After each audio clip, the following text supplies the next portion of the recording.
Hey guys, my name is Taylor, and today I want to look at two different money tendencies that people often use interchangeably, but are really two different things: overspending and underbudgeting. Now, I get it. These two habits both look pretty much identical. Oh, great Scott! But here's the deal. These two money tendencies stem from vastly different core causes. So let's start with this idea of overspending. How does this happen?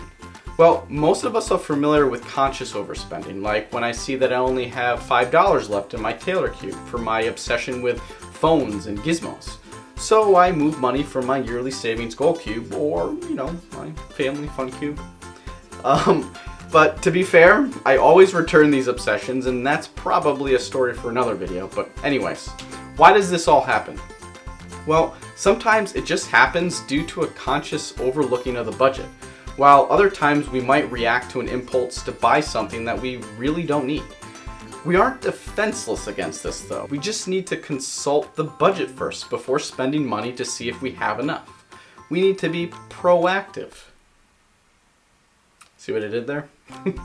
But let's be real, it's not always cut and dry. Sometimes we're left with more month than dollars in our gas cube, or our grocery cube needs a boost. You're not losing, it just means life happened. Things don't always go as planned, and that's okay. Here's the deal though. If it happens once or twice, no worries. Just move some money from another cube to cover the additional expense.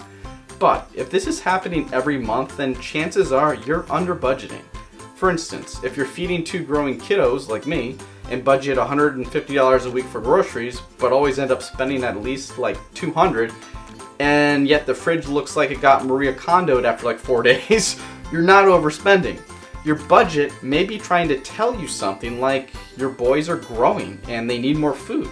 So what do? It's easy. You bump up the budget a little so that you're not constantly overspending on your groceries category and then feeling guilty or stressed about it. You gotta eat. So what about non-essentials then, like subscriptions or eating out? Well, you gotta take a look at your priorities. Listen, a budget is a plan to make sure the priorities in your life are met. And for a lot of people, rent, food, transportation, these are all priorities. But after those basic human needs, everybody's priorities are different. If you're constantly overspending in a category, it may be a bad habit that you can rein in a little bit. Or perhaps it's more of a priority for you than you realized.